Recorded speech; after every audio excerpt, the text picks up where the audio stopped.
This writer went from being a shy and awkward introvert into one of the richest and most influential writers on the entire internet. He started off by making niche freelancing content on Twitter, but now has an online empire of more than 4 million total followers. In short, Dan is absolutely crushing it. But this wasn't always the case, because for years he had a massive problem holding him back. A problem that's probably holding you back right now.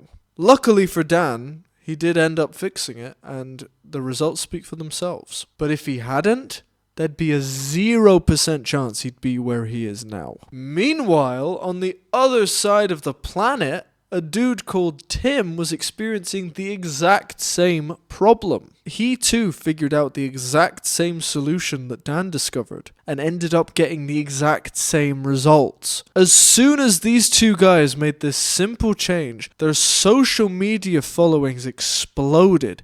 Their bank accounts were booming, and the impact they were having on their readers was becoming more and more powerful. But before we look at what they did, we first need to look at the problem that they were faced with. And weirdly, the solution was discovered all the way back in the 1960s by a dude named Albert. You see, Albert discovered something pretty strange. He found that the way humans communicated was 55% non-verbal, 38% vocal, and only 7% came down to the actual words we use. Now, I hear you. What does this have anything to do with writing? And that's a very good question. When writing, it is true that words are doing the heavy lifting. I mean, it's not like this where you can see my facial expressions and read all my elaborate hand movements. But this doesn't mean that this same insight can't be applied to writing. When you read those words, they're written in a very clear rhythm, as is said in the text,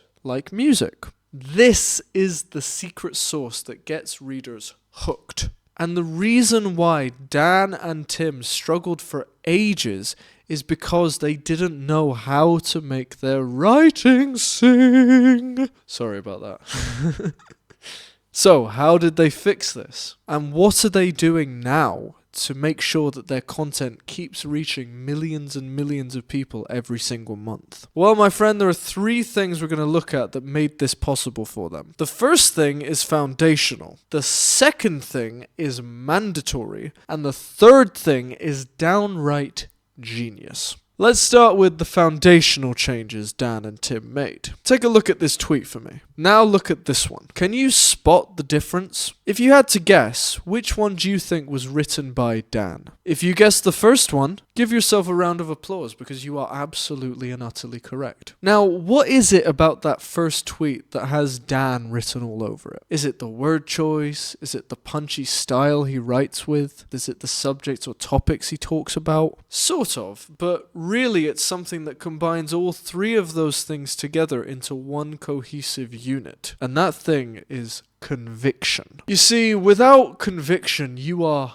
nothing as a writer. Absolutely nothing. Think about it. Why should anyone read what you've written if you don't even believe in your writing? Don't you see how that's completely backwards? This doesn't mean you have to be right. This doesn't mean you have to be a fact checker. All it means is you have to be convicted in your beliefs. That's it. Because when you don't have conviction, you have doubt. And there's nothing worse than a writer that's filled with doubt. So, why does this happen? Well, in the case of beginners, it's often because they overestimate the importance of the thing they're trying to communicate through their writing. Most people who start writing just don't think they're credible enough to comment on anything. They live in fear of imaginary haters on the internet, and they're afraid of looking stupid. They don't think they're smart enough or just worthy of sharing their thoughts. And this is a massive problem because of how important conviction is. In other words, they're anxious wrecks. And you tell me, do you think someone who's an anxious wreck can write anything with conviction? Of course not. And believe me, Readers can pick up on this. It doesn't matter if they can't see the uncertainty etched across your face. They can pick up on it based on the way you write. Now, let's talk about something you need to do if you're serious about becoming a digital writer. This is not negotiable. As I said earlier, this is mandatory, meaning you have to do it. Because as soon as Dan made this change, his results absolutely skyrocketed. And believe it or not, it's actually pretty straightforward. Take a look at this tweet and spot if you can see what he's doing. When you read that tweet, do you feel like you're reading something unfamiliar? Does it read like something you'd find in a god-awful science paper or like a boring English textbook? No. Why? Because it sounds like him. If you watch any of his videos, you'll see that he writes in the same way he speaks. And this is one of the most overlooked aspects of writing online. When you write online, you're not trying to impress people or appear clever. That's cringe. Your goals are simple. Be clear. Be clear, not clever. Be clear, be understandable. Be easy to follow. And most importantly, just be you. You know how writers talk about how important it is to find your voice? Well, this is how you do it. If you want your readers to understand you, you have to write like you speak. Because there's no better way of getting your point across. If you're trying to get a point across, are you going to try and do it by putting on a Jordan Peterson impression, or are you just going to tell them like you normally would? Also, just think about how you approach conversations in your own life. Do you overthink everything?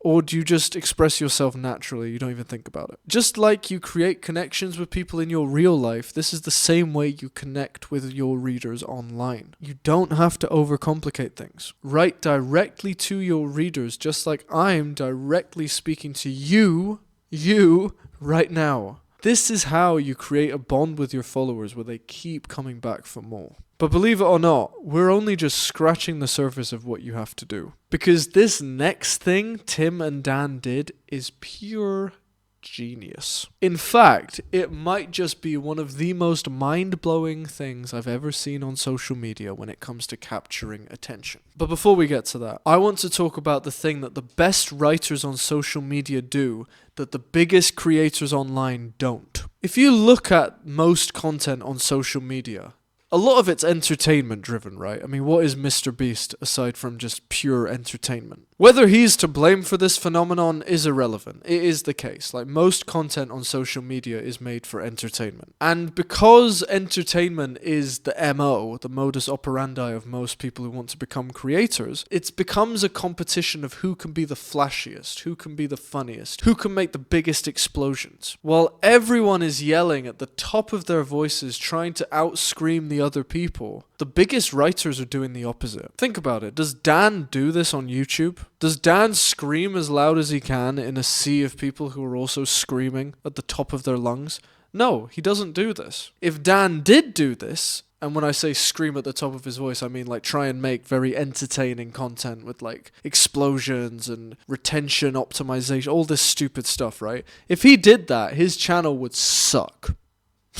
Why? Because Dan is not the star of his show. I know that sounds weird, but just hear me out. Although Dan does have a personal brand, obviously, his main selling point is his ideas. If he was to suddenly change the direction of his channel and go in the Mr. Beast direction, his videos would be awful. This is what makes Dan's content so great. He knows what his viewers and readers really care about. And because he knows what they want, he's able to be very steady and very calculated and create content that just gives them what they want. If you look at your favorite writers, you'll see that they all do this as well. Imagine if Robert Greene suddenly pivoted into writing like cookbooks or something. Do you think his audience would like that? Do you think they would just flock to the stores to get his latest lasagna recipe book or some stupid stuff? Like, obviously not, because people buy Robert Greene books to learn about modern Machiavellianism or like dark psychology or seduction, these kind of things, right? If Robert Greene pivots into cookbooks or children's stories, his readers aren't going to buy that because they're not getting what they want. You need to approach writing online in the same way. I'm sorry, this is not negotiable. If you're inconsistent with your readers, They will be inconsistent with you. Why should they come back to you if they don't know what they're going to get? One day you're writing Harry Potter books. The next day you're writing Hungry Caterpillar books. The day after that you're trying to write dark psychology content. The day after that you're writing horror movies. Like, it's just all over the place. It's completely scrambled and there is no audience. Like, you're writing for everyone, which means you're essentially writing for no one. This kind of approach to writing won't yield you any results. Now, let me be clear. I'm not saying you have to stick to one thing for the rest of your life and this is just the lane you're in and you don't have any way of changing. Like, I'm not saying that. Dan himself doesn't only write content about one thing. However, the way he delivers his content is always consistent. You always know what you're going to get with a Danco newsletter or a Danco video. It's never a surprise. It wouldn't make sense for his brand to start publishing like fantasy novels. But at the same time, there's no reason why he can't take a concept from a fantasy novel and relate it to something he talks about, like one-person businesses or creating content online or the creator economy. Do you see the distinction? If you're someone who wants to write a lot of things, I understand where you're coming from. I am someone who wants to write a lot of things. And I often find myself writing loads of different things. But I know that posting those on like this social media channel just wouldn't be a good idea. Why? Because people are coming to me for a very specific thing. If I'm going to introduce like these very artistic pieces of work, they need to be expecting it. Like, they need to be primed for that. I'm not telling you to back yourself into a corner. I'm not telling you to limit yourself. I'm not saying you shouldn't experiment with other styles of writing. I'm not saying any of that. In fact, you should experiment with as much as possible. All I'm saying is, when you're writing online for social media, be strategic. And if you want to build an audience of very passionate readers, you have to be consistent with them. Click the links in the description if you want to learn how to do that. Now, as promised, let's talk about the genius stroke, pause, that Dan and Tim do to get their readers coming back for more every single day. Pause. Be warned though, because this isn't something you can do overnight. But at the same time, it's not rocket science. It's simply this: create a philosophy.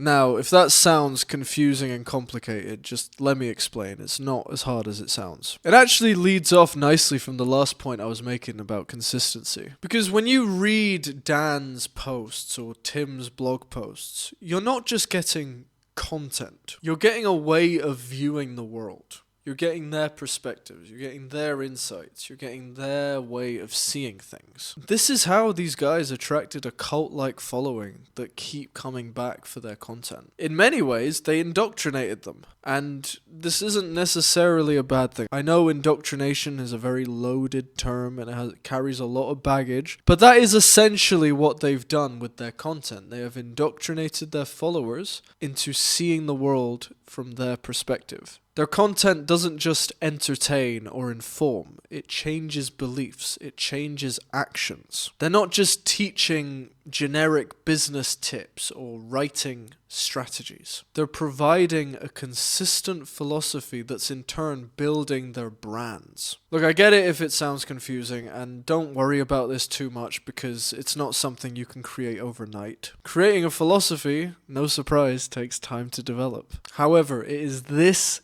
key distinction that separates the best writers online from everyone else. For Mark Manson, it's not giving a fuck. For Tim Ferriss, it's creating the most optimized life possible. For Tim Denning, it's unlocking infinite leverage and becoming financially free by writing online. For Dan Koe, it's about transcending survival needs through business and becoming a value creator. Each of these writers have their own philosophy. What's yours? Don't worry if you don't have an answer yet. I was just kind of kidding. Just keep it in the back of your mind and have it in your awareness so that you can think about it as you move forward in this journey. Because I'm telling you, this is the difference maker.